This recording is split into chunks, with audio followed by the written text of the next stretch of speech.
राम राम हरे हरे, हरे कृष्ण कृष्ण कृष्ण हरे हरे, हरे राम राम राम हरे हरे, हरे कृष्ण कृष्ण कृष्ण हरे हरे, हरे राम राम राम हरे हरे, हरे कृष्ण कृष्ण कृष्ण हरे हरे, हरे राम हरे राम राम हरे हरे, हरे कृष्ण कृष्ण हरे हरे, हरे राम राम राम हरे हरे, हरे कृष्ण कृष्ण कृष्ण हरे हरे, हरे राम राम राम हरे हरे राम हरे राम राम राम हरे हरे, हरे कृष्ण कृष्ण कृष्ण हरे हरे राम राम राम हरे हरे, हरे कृष्ण कृष्ण कृष्ण हरे हरे, हरे राम राम राम कृष्ण हरे कृष्ण हरे, हरे हरे, हरे हरे कृष्ण राम कृष्ण राम कृष्ण राम हरे हरे हरे, हरे, हरे राम हरे राम कृष्ण हरे हरे, हरे कृष्ण हरे कृष्ण हरे, कृष्ण हरे कृष्ण राम हरे हरे, राम हरे हरे हरे, राम हरे कृष्ण राम हरे हरे, कृष्ण हरे हरे कृष्ण हरे, हरे कृष्ण कृष्ण हरे हरे, राम हरे राम राम हरे हरे, राम हरे हरे हरे, कृष्ण हरे कृष्ण कृष्ण हरे हरे, कृष्ण हरे हरे हरे, हरे राम राम राम हरे हरे, हरे हरे, हरे कृष्ण हरे कृष्ण हरे कृष्ण हरे, हरे राम हरे राम हरे हरे, हरे हरे,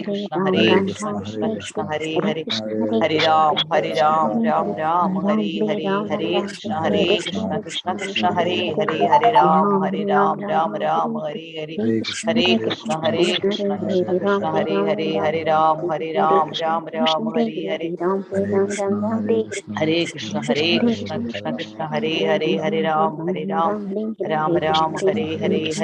हरे हरे, हरे हरे राम राम हरे हरे, हरे कृष्ण हरे कृष्ण कृष्ण हरे हरे, हरे हरे, हरे राम राम हरे हरे, हरे कृष्ण हरे कृष्ण कृष्ण हरे हरे, हरे राम राम हरे हरे, हरे कृष्ण हरे कृष्ण कृष्ण हरे हरे, हरे राम राम हरे हरे, हरे कृष्ण हरे कृष्ण कृष्ण हरे हरे, हरे राम राम हरे हरे, हरे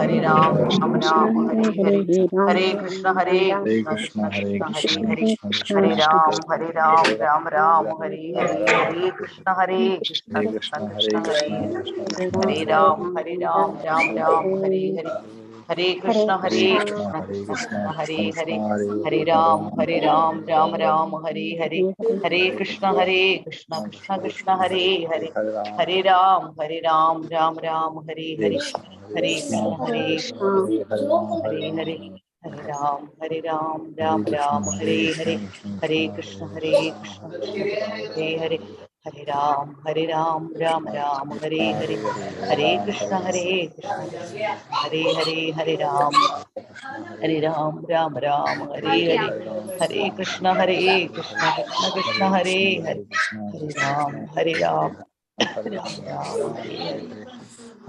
हरे, हरे कृष्ण कृष्ण हरे हरे, हरे राम राम हरे हरे, हरे कृष्ण कृष्ण हरे हरे, हरे राम राम हरे हरे, हरे कृष्ण कृष्ण हरे हरे, हरे राम राम हरे हरे, हरे कृष्ण कृष्ण हरे हरे, हरे राम राम हरे हरे, हरे कृष्ण कृष्ण हरे हरे, हरे राम राम हरे हरे, हरे कृष्ण कृष्ण हरे हरे, हरे राम राम हरे हरे, हरे कृष्ण कृष्ण हरे हरे, हरे राम राम हरे हरे, हरे कृष्ण कृष्ण हरे हरे, हरे राम राम हरे हरे, हरे कृष्ण कृष्ण हरे हरे, हरे राम राम हरे हरे, हरे कृष्ण कृष्ण कृष्ण हरे हरे, हरे राम राम हरे हरे, हरे कृष्ण कृष्ण कृष्ण हरे हरे, हरे राम राम हरे हरे, हरे कृष्ण कृष्ण हरे हरे, हरे राम राम हरे हरे, हरे कृष्ण कृष्ण कृष्ण हरे हरे, हरे राम राम हरे हरे, हरे Krishna Krishna Krishna Hare Hare, Hare Ram, Ram Ram, Hare Hare. Hare Krishna, Krishna Krishna, Hare Hare. Hare Ram, Ram Ram, Hare Hare. Hare Krishna, Krishna Krishna, Hare Hare. Hare Ram, Ram Ram, Hare Hare.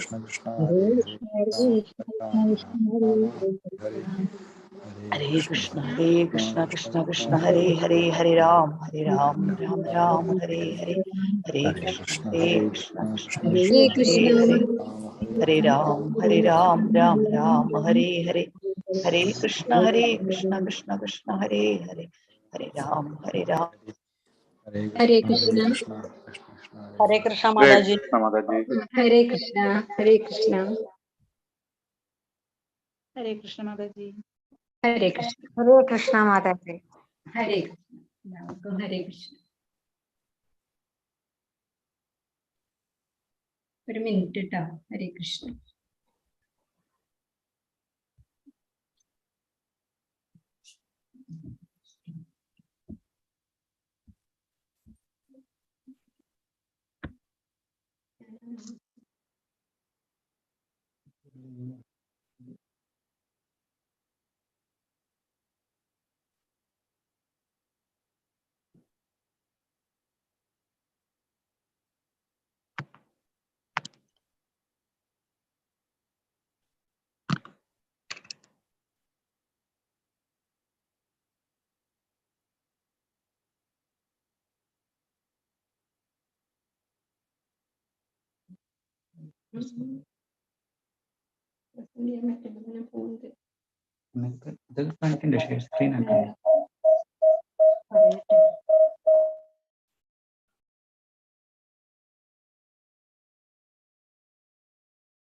Video ആണ്. ഹരേ കൃഷ്ണ.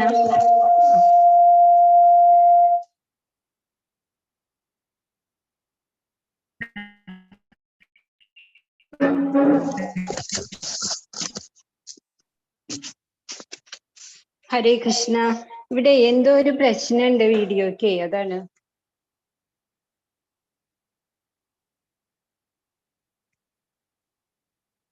ഇപ്പൊ കേൾക്കാനുണ്ടല്ലോ അല്ലേ? കേൾക്കാം മാതാജി. ഹരേ കൃഷ്ണ. ശ്രീജ, ശ്രീജ മാതാജി. ഹരേ കൃഷ്ണ മാതാജി എന്നെ ഒന്ന് host ആക്കുക. Okay. ഹരേ കൃഷ്ണ.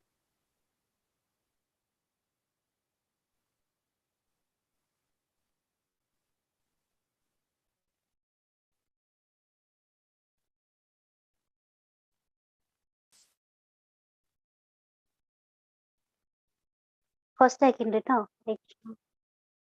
ഹരേ കൃഷ്ണ. ഓം നമോ ഭഗവതേ വാസുദേവായ.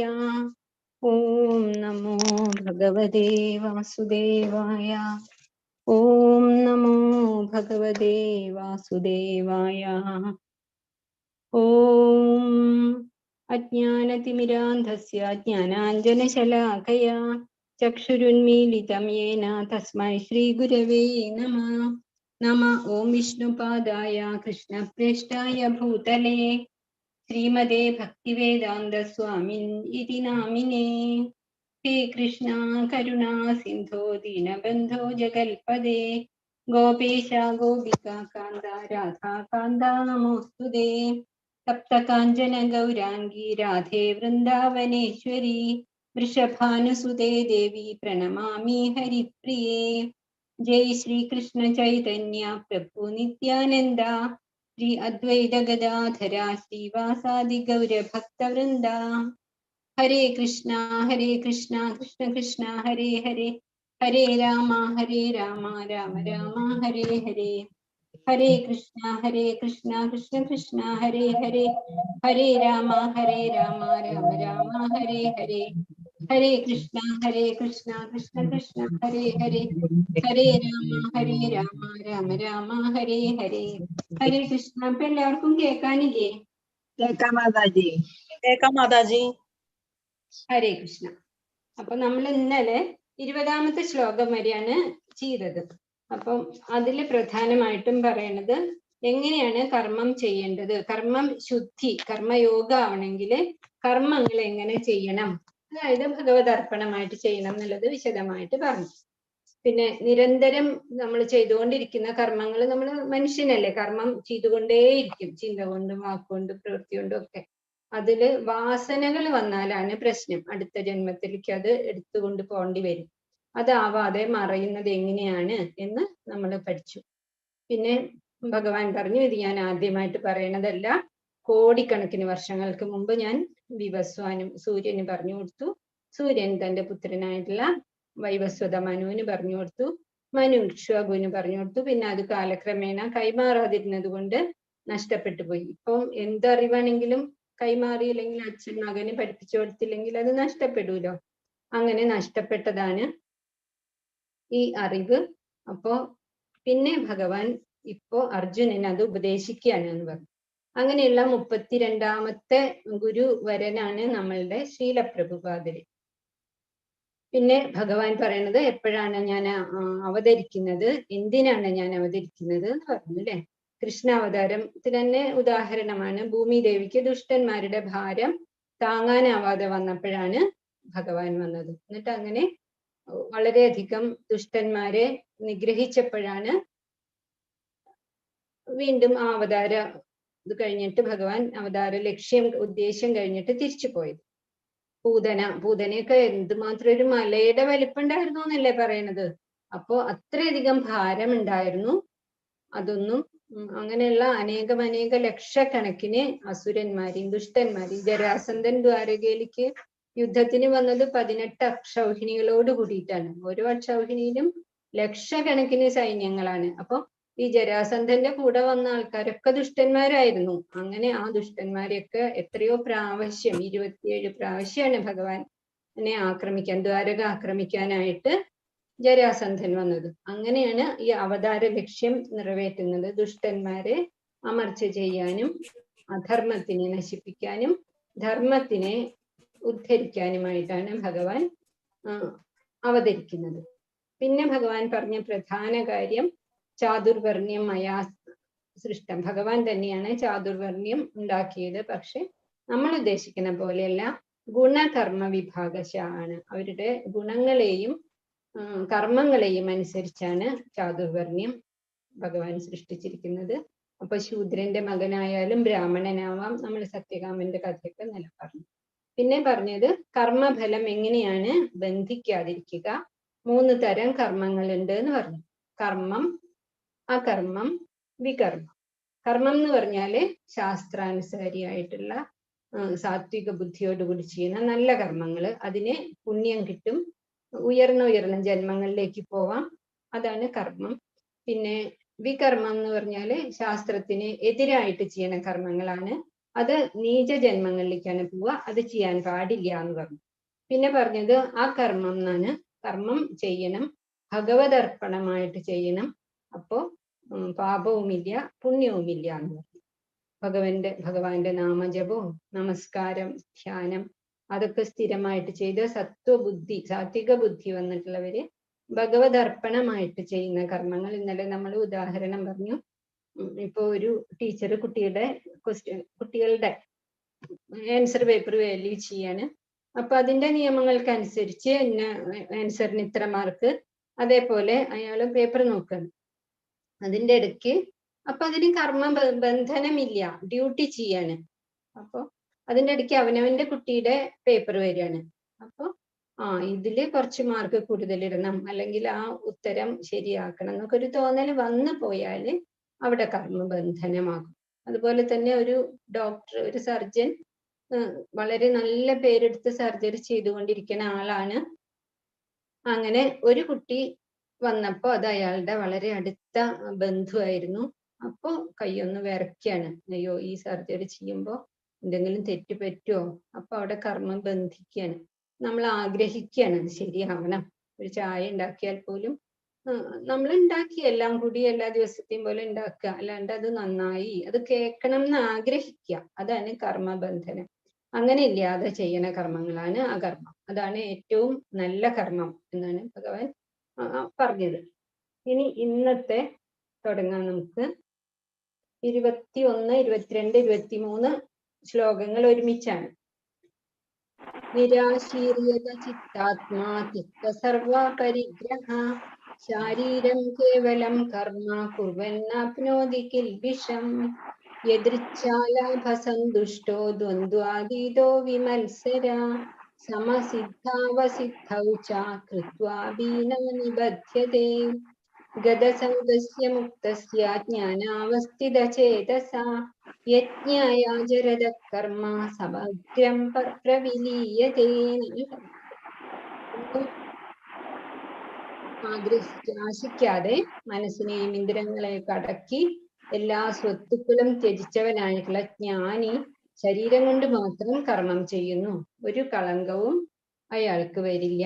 താനേ വന്നു ചേരുന്ന, അടുത്തതിന്റെ അർത്ഥം താനേ വന്നു ചേരുന്ന നേട്ടങ്ങൾ സംതൃപ്തനായും ദ്വന്ദ്വമുക്തനായും നിർമ്മമനായും ജയാപജയങ്ങളെ സമഭാവനയോടെ കൈക്കൊള്ളുന്നവനുമായി ഒരാൾ കർമ്മങ്ങൾ ചെയ്തുകൊണ്ടിരുന്നാൽ അവയിൽ അയാൾ ബന്ധനസ്ഥനാകുന്നില്ല.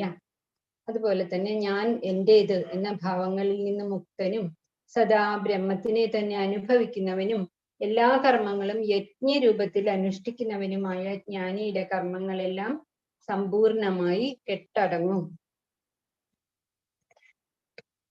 അതായത്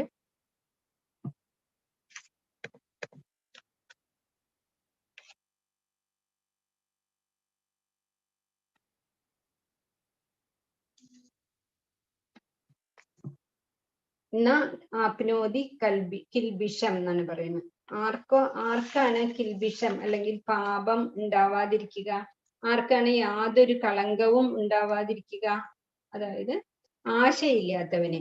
ബുദ്ധൻ പറഞ്ഞില്ലേ, ആശയാണ് സർവ ദുഃഖത്തിനും കാരണം. അതുകൊണ്ട് ആശയെ ബുദ്ധിയുള്ളവർ അടക്കണം എന്ന് പറഞ്ഞു, ആശയെ നശിപ്പിക്കണം എന്ന് പറഞ്ഞു.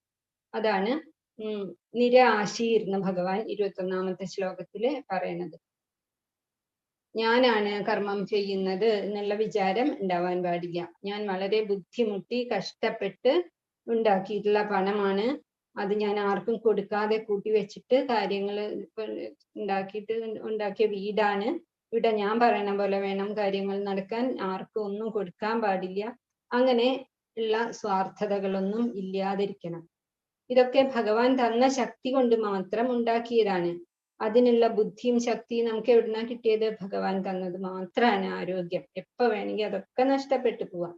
അതുകൊണ്ട് ഭഗവാന്റെ തന്നെ മറ്റുള്ള ഭാഗ്യം അത്രയ്ക്കില്ലാത്ത സന്താനങ്ങൾക്കായിട്ട് നമ്മൾക്കത് കൊടുക്കേണ്ടതുണ്ട് എന്ന ഭാവത്തോടെ വേണം നമ്മൾ ദാനം ചെയ്യാനൊക്കെ. ഞാൻ ചെയ്യുന്നു എന്ന വിചാരം ഉണ്ടാവാനേ പാടില്ല.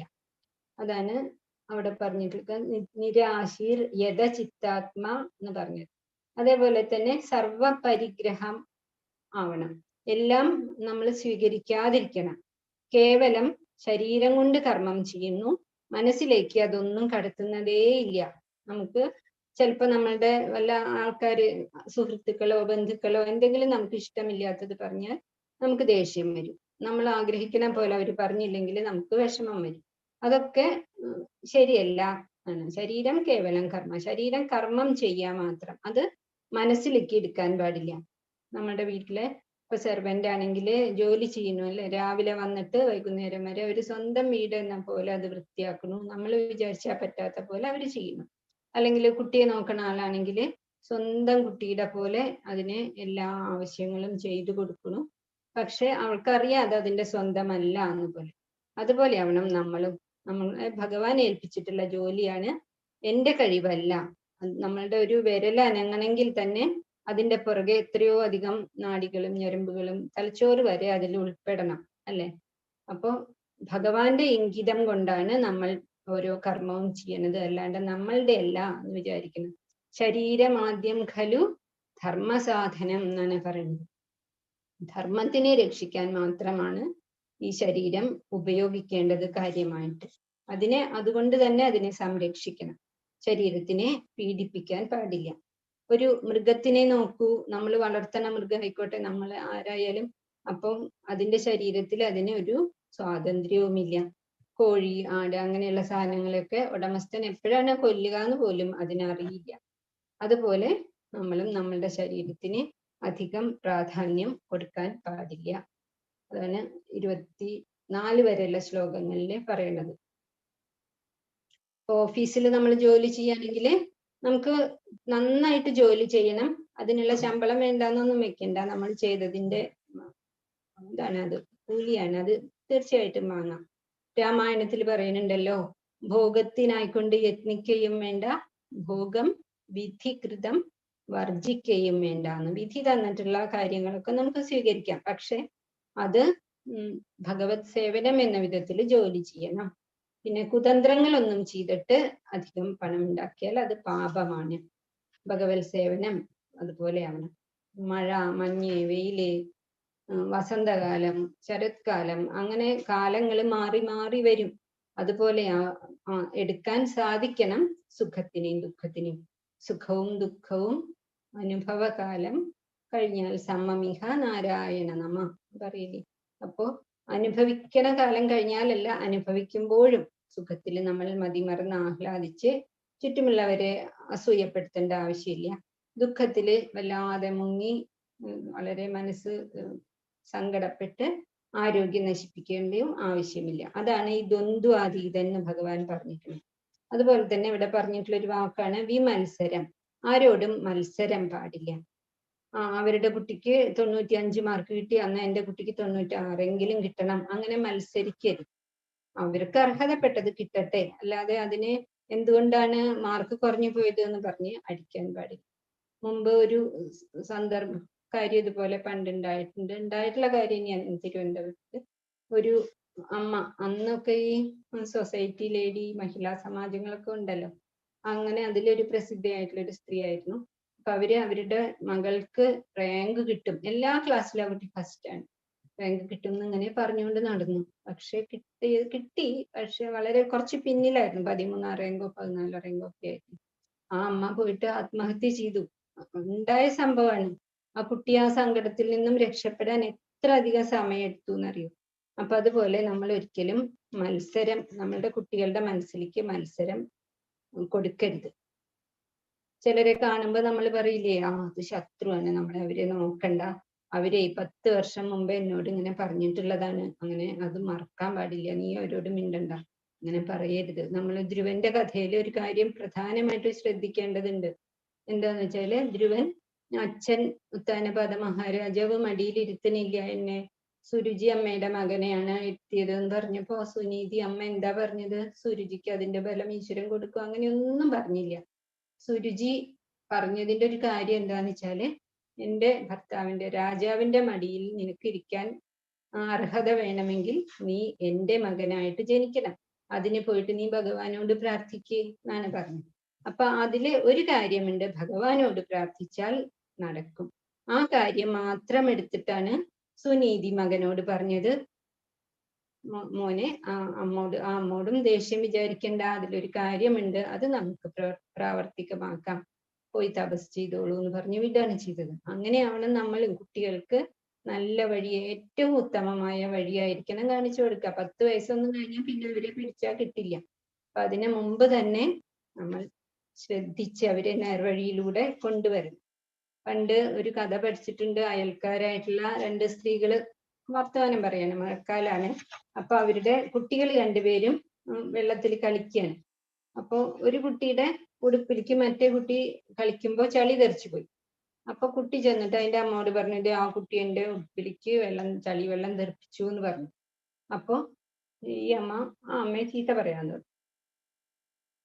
കുറച്ചു നേരം കഴിഞ്ഞപ്പോ കുട്ടികൾ അതൊക്കെ മറന്ന് സന്തോഷാണ്, ഇവര് പിന്നെയും പഴയ കാര്യങ്ങളും മടി പിടി അങ്ങനെ തന്നെയാണ് എന്നൊക്കെ പറഞ്ഞു വരികയാണ്.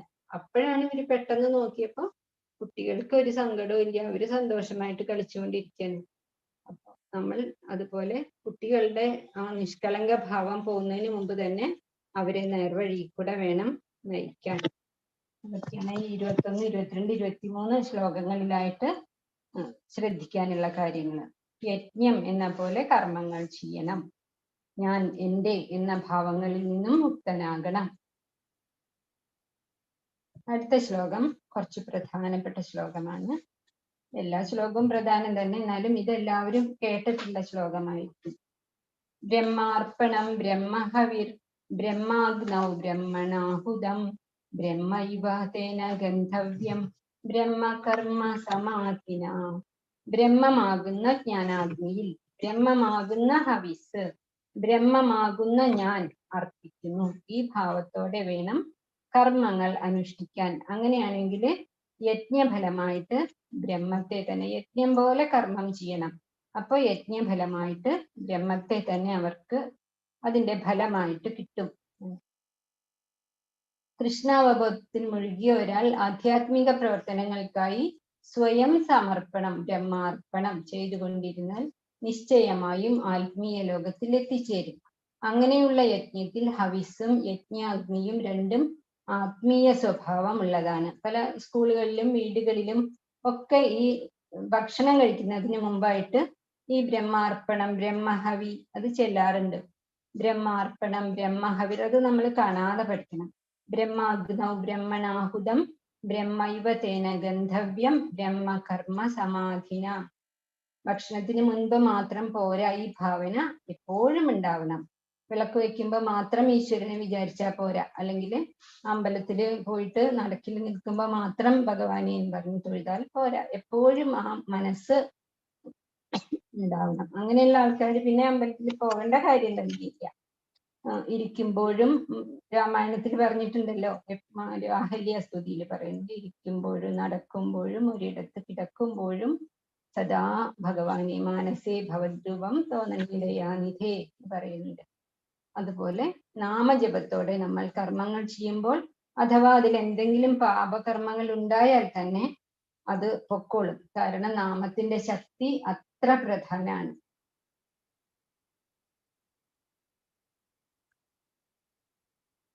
ശ്രീ ചൈതന്യ മഹാപ്രഭുവിന്റെ കാലത്ത് ഒരു സംഭവം നടന്നു. നാമത്തിന്റെ പ്രാധാന്യത്തിനെ പറ്റി പറയണതാണ് കേട്ടോ.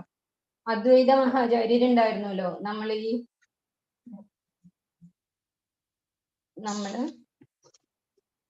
പഞ്ചതത്വ മന്ത്രം ചെല്ലുമ്പോൾ ശ്രീ ചൈതന്യ മഹാപ്രഭുവിന്റെ കൂടെ അദ്വൈത ആചാര്യനെ പറയുന്നുണ്ട്. ആ അദ്വൈത ആചാര്യ മഹാപ്രഭു,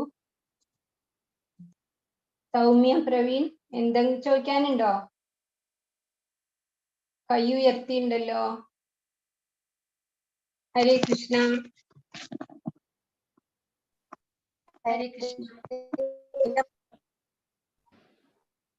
എന്തിനാ കൈ ഉയർത്തിയത്? എന്തെങ്കിലും ചോദിക്കാനാണോ? ആണെങ്കിൽ നമുക്ക് അവസാനം പറയാം കേട്ടോ. കൈ തട്ടിയതാണേ. ആ, ഹരേ കൃഷ്ണ. ശരി ശരി. അദ്വൈത മഹാപ്രഭു ഒരു ബ്രാഹ്മണ ഊട്ട് നടത്തി. കുറെ ബ്രാഹ്മണന്മാരെയൊക്കെ വിളിച്ചു. കൂട്ടത്തില് അബ്രാഹ്മണനായിട്ടുള്ള, അന്നത്തെ കാലത്ത് വളരെയധികം ഇങ്ങനെ ഭഗവാനെ ആലോചിച്ച് എപ്പോഴും നാമം ചൊല്ലണ ഹരിദാസ് എന്ന് പറയുന്ന ഠാക്കൂറിനെയും കൂടെ വിളിച്ചു. എന്തിന്? ഊണ് കഴിക്കാനായിട്ട്. ബ്രാഹ്മണരെ ഊട്ടുന്നത് ഒരു പുണ്യകർമാണല്ലോ. ബ്രാഹ്മണൻ എന്ന് പറഞ്ഞാൽ എന്താന്ന് നമ്മൾ ഇന്നലെ പറഞ്ഞു. അത്ര അധികം ഗുണങ്ങൾ ചെയ്തിട്ടുള്ള ആള്, ഭഗവാൻ ഇഷ്ടപ്പെട്ടിട്ടുള്ള ആളാണ് ബ്രാഹ്മണൻ. അപ്പോ ഈ ഹരിദാസ് എന്ന് പറയുന്നത് ഒരു മുസ്ലിം, ജന്മം കൊണ്ട് മുസ്ലിമാണ്. പക്ഷെ അയാൾ ബ്രാഹ്മണനേക്കാളും ശ്രേഷ്ഠനായിട്ടുള്ള പരമഹംസന്റെ പോലെയുള്ള ആളാണ്. ഓരോ ദിവസവും 20 മണിക്കൂറോ 22 മണിക്കൂറോ ഒക്കെ നാമം ജപിക്കുന്ന പുണ്യാത്മാവായിരുന്നു ഹരിദാസ്. ഈ നിത്യാനന്ദ പ്രഭുവിന്റെ നാമജപത്തിലെ ആകൃഷ്ടനായിട്ടാണ് ഹരിദാസ് അങ്ങനെ ആയത്. അപ്പൊ അതിന് അദ്ദേഹം കുറെ ബുദ്ധിമുട്ടുകൾ അനുഭവിക്കേണ്ടിയൊക്കെ വന്നിട്ടുണ്ട്.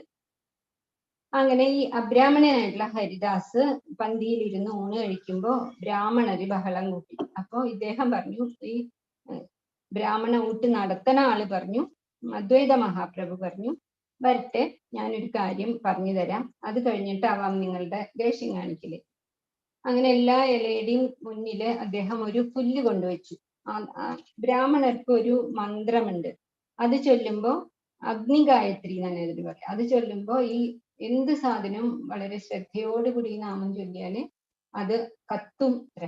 അങ്ങനെ ഈ പുല്ലൊക്കെ നിങ്ങൾ കത്തിക്കൂ, നിങ്ങൾ അത്രയ്ക്കും ശക്തിയുള്ളവരാണോ എന്ന് നോക്കട്ടെ എന്ന് പറഞ്ഞിട്ട് ഓരോ പുല്ല് എല്ലാ ഇലയുടെ അടുത്തും കൊണ്ടുവച്ചു അദ്വൈതാചാര്യര്. പച്ചപ്പുല്ലാണ്. അപ്പൊ ശക്തന്മാരാണെങ്കിൽ ആ പുല്ല് മതി അഗ്നിഗായത്രി ജപിച്ചാല് അത് തീ പിടിക്കും. ബ്രാഹ്മണരൊക്കെ അതിനിപ്പോ എന്താന്ന് പറഞ്ഞിട്ട് അവര് ചൊല്ലി, പക്ഷെ തീ പിടിച്ചില്ല. കാരണം അവര് ആ ഹരിദാസ് ഠാക്കൂറിനോട് കാണിച്ച ദേഷ്യം അവർക്ക് പാപമായി അവിടെ വന്നു. ഹരിദാസ് ഠാക്കൂർ നാമം ചൊല്ലിയപ്പോ അത് തീ പിടിച്ചു.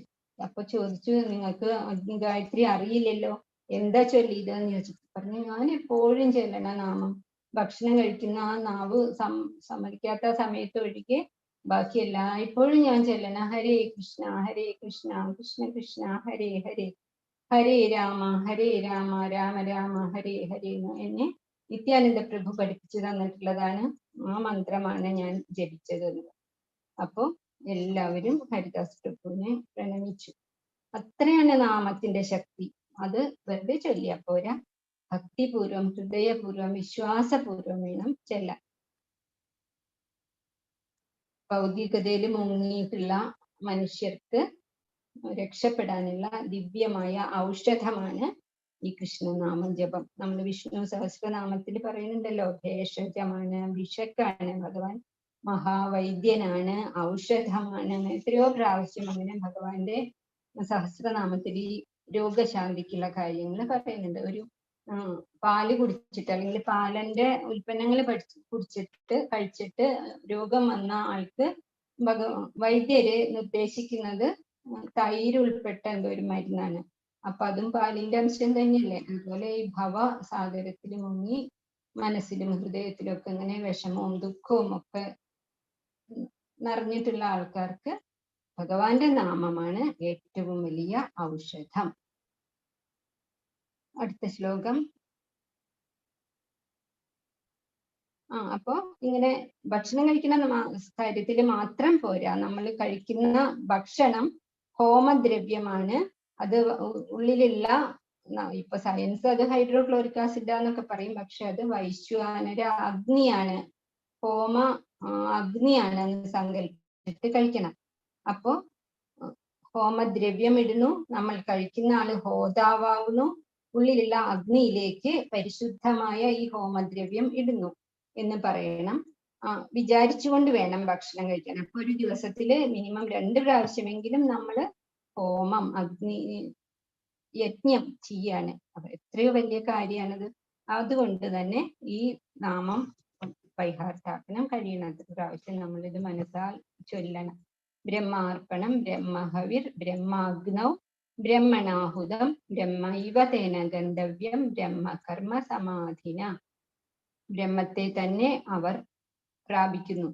ആരെ? ഈ ഭാവത്തോടെ, ബ്രഹ്മം എന്നുള്ള ഭാവത്തോടെ ഓരോ കർമ്മവും ചെയ്യുന്നവർ. അതാണ് ആ ശ്ലോകത്തിൽ പറയുന്നത്. ഇത്രയോ വലിയൊരു ഭാവനയാണത്, അതല്ലേ? ഉജ്ജ്വലമായിട്ടുള്ള ഒരു ലക്ഷ്യമാണത്. ഹവിസ്സായിട്ട് നമ്മളുടെ ഭക്ഷണം കഴിക്കുക എല്ലാവരും ചെയ്യണ കാര്യമല്ലേ. അതുകൊണ്ടാണ് ഭഗവാൻ ഭക്ഷണത്തിന്റെ കാര്യം പറഞ്ഞത്. എന്ത് കാര്യം ചെയ്യുമ്പോഴും അങ്ങനെ തന്നെ വേണം. 25ാമത്തെ ശ്ലോകം. ദൈവമേവാപരേ യജ്ഞം യോഗിനാ പര്യുപാസതേ, ബ്രഹ്മാഗ്നാവപരേ യജ്ഞം യജ്ഞേനൈവോപജുഹ്വതി. ചിലർ ഇന്ദ്രാദി ദേവതകൾക്ക് പ്രാധാന്യം നൽകിയുള്ള യാഗാദി കർമ്മങ്ങൾ ചെയ്യുന്നു. മറ്റു ചിലർ കർമ്മങ്ങളെല്ലാം ബ്രഹ്മാർപ്പണ ബുദ്ധിയോടെ യജ്ഞമാക്കി മാറ്റി ബ്രഹ്മഭാവന രൂപത്തിലുള്ള അഗ്നിയിൽ ചേർക്കുന്നു. അതാണ് പലരും പലതരത്തിലാണ് യജ്ഞങ്ങൾ ചെയ്യാം. ചില യോഗികള് ദേവന്മാരെ യഥാവിധി ആരാധിക്കുന്നു. ദേവന്മാരെ ആരാധിക്കാൻ ഋഗ്വേദത്തിലൊക്കെ കുറെ മന്ത്രങ്ങളൊക്കെ ഉണ്ട്, ഇന്ദ്രായ നമ എന്നൊക്കെ പറഞ്ഞിട്ട്. അപ്പോ ഇന്ദ്രൻ മഴ പെയ്യിക്കുന്നു, എല്ലാവരും അങ്ങനെയൊക്കെയാണ് മുമ്പ് വിശ്വസിച്ചിരുന്നത്. പിന്നെ ചിലര് പരബ്രഹ്മത്തിനെ പ്രാർത്ഥിക്കുന്നു, ആരാധിക്കുന്നു. മറ്റു ചിലര് കൃഷ്ണാവബോധത്തോടെ ഭഗവാനെ ആരാധിക്കുന്നു. അപ്പോ ഭഗവാനെ ആരാധിക്കുന്നവരാണ് അതിലേറ്റവും മുന്നിൽ. എല്ലാം അടിസ്ഥാനപരമായിട്ട് ഒരേ ലക്ഷ്യം തന്നെയാണ് യജ്ഞം ചെയ്യല്. പക്ഷെ അത് കോണി പോലെയാണ്. ഇപ്പൊ 10 നിലയുള്ള ഒരു കെട്ടിടത്തിന്റെ മുകളിലേക്ക് ഓരോ സ്റ്റെപ്പായിട്ട് കയറി കയറി പോണ പോലെയാണ് മറ്റ് ആരാധനകള്, യാഗങ്ങള്. ജ്ഞാനത്തിന്റെ വഴി കുറെ പുസ്തകങ്ങളും ഗ്രന്ഥങ്ങളും ഒക്കെ പഠിച്ചിട്ട് പോണത്. പക്ഷെ ഭഗവാനിലേക്ക് എത്തണമെങ്കിൽ ഏറ്റവും എളുപ്പമുള്ള ഒരു ലിഫ്റ്റ് പോലെയാണ് ഈ ഹരിനാമജപം. പ്രത്യേകിച്ചും കലികാലത്തിലെ ഹരിനാമജപത്തിനാണ് ഏറ്റവും ഫലം കിട്ടുക എന്ന് പല ഉപനിഷത്തുകളിലും പറഞ്ഞിട്ടുണ്ട്. അത് തന്നെയാണ് ഭഗവാൻ ഇവിടെ മാമേവ, എന്നെ തന്നെ. അത് ഭഗവാന്റെ ഒരു സ്വാർത്ഥത കൊണ്ടാന്ന് വിചാരിക്കരുതേ. ഭഗവാൻ പറയണത് നമ്മൾക്ക് വേണ്ടിയിട്ടാണ്, നമ്മളുടെ ബുദ്ധി ഏകാഗ്രമാവാൻ വേണ്ടിയിട്ടാണ്, ഭക്തി സ്ട്രോങ് ആവാനാണ്, ശക്തമാവാൻ വേണ്ടിയിട്ടാണ്. ഒരേ വഴിക്ക് നിങ്ങൾ തിരിയൂ എന്ന് പറയാനാണ് ഈ നാമജപം പറഞ്ഞു തരുന്നത്. വിഷ്ണു ഭഗവാന്റെ മറ്റൊരു പേര് തന്നെയാണ് യജ്ഞം, യജ്ഞരൂപൻ ഒക്കെ ഉള്ളത്. അപ്പൊ ബ്രഹ്മമാകുന്ന അഗ്നിയിൽ തന്റെ വ്യക്തിഭാവം ദഹിച്ചു പോകണം എന്ന് വിചാരിച്ചിട്ട് വേണം നമ്മൾ ജീവിക്കാൻ. ഞാൻ എൻ്റെ എന്നുള്ള ആ ഭാവം നമ്മൾ മറന്നു പോകണേ.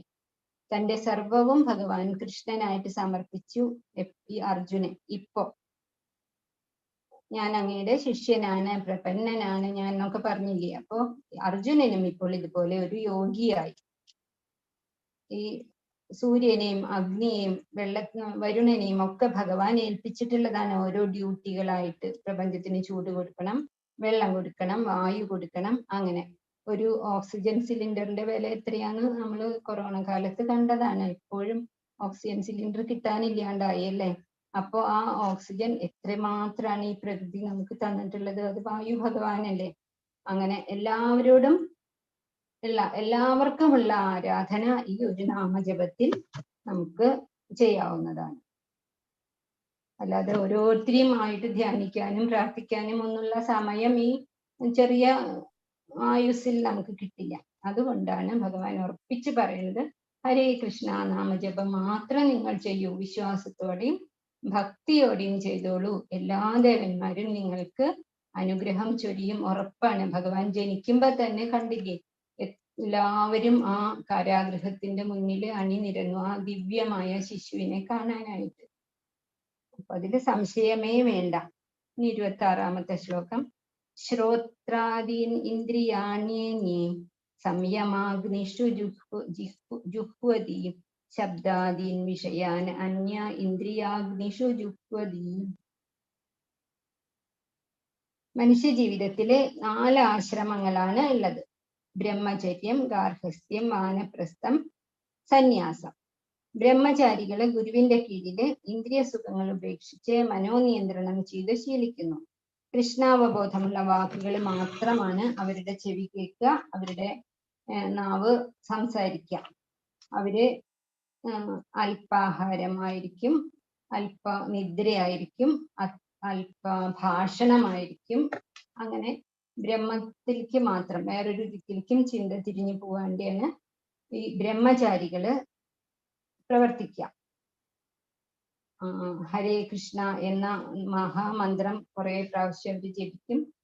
നമ്മൾ ജപിക്കുമ്പോഴും അതെ, ശ്രദ്ധ വെച്ച് ജപിച്ചാൽ നമ്മുടെ ശരീരത്തിലുള്ള 72,000 നാഡികളും സ്പന്ദിക്കും എന്നാണ് പറയുന്നത്. അത് ജപിക്കാൻ വേണ്ടിയിട്ട് 16 മാല തികയ്ക്കാൻ വേണ്ടിയിട്ട് ജപിക്കലാവരുത്, അതിലേക്ക് ശ്രദ്ധിച്ചു വേണം നാമം ജപിക്കാനായിട്ട്. അപ്പം പിന്നെ വരുന്ന ആശ്രമം എന്താണ്? ബ്രഹ്മചര്യം കഴിഞ്ഞാല് ഗാർഹസ്ഥ്യം. ഗാർഹസ്ഥ്യം എന്ന് പറഞ്ഞാല് കുടുംബം, സമൂഹം, രാഷ്ട്രമൊക്കെ നിലനിൽക്കുന്നത് ഗൃഹസ്ഥന്മാരിലൂടെയാണ്. ഏറ്റവും ശ്രേഷ്ഠമായിട്ടുള്ള ആശ്രമമാണ് ഗാർഹസ്ഥ്യം. എങ്ങനെയാണെങ്കിൽ ഗൃഹസ്ഥൻ പഞ്ചമഹായജ്ഞങ്ങള് ആചരിക്കുന്നവനാവണം അല്ലെ. നമ്മൾ കഴിഞ്ഞ ദിവസം പറഞ്ഞതാണ്, ദേവയജ്ഞം, ഋഷിയജ്ഞം, ഭൂതയജ്ഞം, മനുഷ്യയജ്ഞം, അങ്ങനെ ഉള്ള യജ്ഞങ്ങളൊക്കെ ചെയ്യണം. ഓരോരുത്തരെയും നമ്മൾ ഓർക്കണം. ദേവന്മാരെ ഇപ്പൊ പറഞ്ഞില്ലേ, വെളിച്ചം കാണുമ്പോ സൂര്യഭഗവാനെ ഓർക്കണം, നിലാവ് കാണുമ്പോ ചന്ദ്രനെ ഓർക്കണം, ഇതിന്റെ ഒക്കെ അപ്പുറത്തുള്ള ഭഗവാനെ ഓർക്കണം. അതുപോലെ തന്നെ ഋഷികള് നമുക്ക് ഇത്രയും ശ്രേഷ്ഠമായിട്ടുള്ള അറിവ് തന്നിട്ടുള്ളത്, അവരുടെ എല്ലാ സുഖ സൗകര്യങ്ങളും ത്യജിച്ചിട്ട് മഞ്ഞു മൂടിയ മലകളിലും ഗുഹകളിലും ഇരുന്ന് തപസ് ചെയ്ത് ആയുസ് മുഴുവനും അതിനായി വിനിയോഗിച്ചിട്ട് കണ്ടുകിട്ടിയ കാര്യങ്ങൾ നമുക്ക് പറഞ്ഞു തന്നത് കൊണ്ടാണ്. എത്രയോ ആൾക്കാര് അവിടെ തന്നെ ഇരിക്കും, ഇങ്ങോട്ട് ഇറങ്ങി വരാതെ. അപ്പൊ കുറച്ച് ആൾക്കാര് തിരിച്ചു വന്ന് തന്റെ സഹജീവികൾക്കും കൂടിയും ആ ഗുണം കിട്ടട്ടെ എന്ന് വിചാരിച്ചു വന്നത് കൊണ്ടാണ് വ്യാസ മഹർഷി പുസ്തകങ്ങളൊക്കെ ഇങ്ങനെ എഴുതിയത് കൊണ്ടാണ് നമുക്ക് നമ്മൾ ബുദ്ധിമുട്ടാതെ തന്നെ അതിന്റെ ഫലം കിട്ടിയിട്ടുള്ളത്. അപ്പോ ഗാർഹസ്ഥ്യം അതിനുള്ളതാണ്. കുടുംബം നിലനിർത്താനായിട്ട് നമ്മൾ അതിന്റെ കാര്യങ്ങളെല്ലാം വേണ്ടതുപോലെ തന്നെ ചെയ്യണം. പഞ്ചമഹായജ്ഞങ്ങൾ അനുഷ്ഠിക്കുകയും വേണം. പിന്നെ എത്രയോ കുടുംബ പ്രശ്നങ്ങളൊക്കെ ഉണ്ടാവുന്നുണ്ട് ഈ കാലത്ത്, പേപ്പറിലൊക്കെ എപ്പോഴും കാണാം. കുടുംബ പ്രശ്നങ്ങൾ കാരണം ആത്മഹത്യ ചെയ്തു, സാമ്പത്തിക ബാധ്യത മൂലം ആത്മഹത്യ ചെയ്തു, അതൊന്നും ഉണ്ടാവില്ല. പത്നിയെ, പതിവ്രതയായിട്ടുള്ള പത്നിയെ നമ്മൾ പൂജിക്കണം എന്നാണ് പറയുന്നത്. കൗശിക ബ്രാഹ്മണന്റെ കഥ അറിയാലോ. ആ പാതിവ്രത്യത്തിന്റെ മുന്നില് ആ മഹർഷിയുടെ തപശക്തി പോലും ചെറുതായിപ്പോയി. അതുപോലെ തന്നെ ശിവന മഹർഷിയുടെ ഭാര്യയായിട്ടുള്ള സുകന്യ, ഇന്ദ്രൻ തുടങ്ങിയിട്ടുള്ള ദേവന്മാരെ പരീക്ഷിക്കാൻ വന്നപ്പോ അവരൊക്കെ അവരുടെ പാതിവ്രത്യ ശക്തി കൊണ്ട് സുകന്യ തോൽപ്പിച്ച കഥയൊക്കെ ഭാഗവതത്തിലും ഭാരതത്തിലും ഒക്കെ ഉണ്ട്. അപ്പോ അതുപോലെ പത്നി പതിവ്രതയായിരിക്കണം, പതിയും അതുപോലെ പരിശുദ്ധനായിരിക്കണം, കർമ്മങ്ങൾ യജ്ഞങ്ങൾ എന്ന പോലെ ചെയ്യണം. അപ്പോ അങ്ങനെയാകുമ്പോൾ ഗൃഹസ്ഥന്മാരാണ് ഏറ്റവും വലിയ ആശ്രമം നയിക്കുന്നത്. കുട്ടികൾക്ക് നമ്മൾ മാതൃകാ അച്ഛനും അമ്മയും ആയിരിക്കണം. പിന്നെ വാനപ്രസ്ഥം എന്ന് പറഞ്ഞാല് മക്കൾക്ക് പ്രാപ്തിയായാല് ഭൗതിക തിരക്കുകളിൽ നിന്നും നിർബന്ധമായിട്ടും ഒഴിയണം. പിന്നെ വീട്ടുകാര്യങ്ങളിലൊന്നും ഇടപെട്ട് അവിടെ ഇരിക്കാൻ പാടില്ല. വീട്ടിൽ തന്നെ താമസിക്കാം, പക്ഷെ ആവശ്യമില്ലാത്ത കാര്യങ്ങളിൽ പോയി അധികം ഇടപെടാൻ പാടില്ല.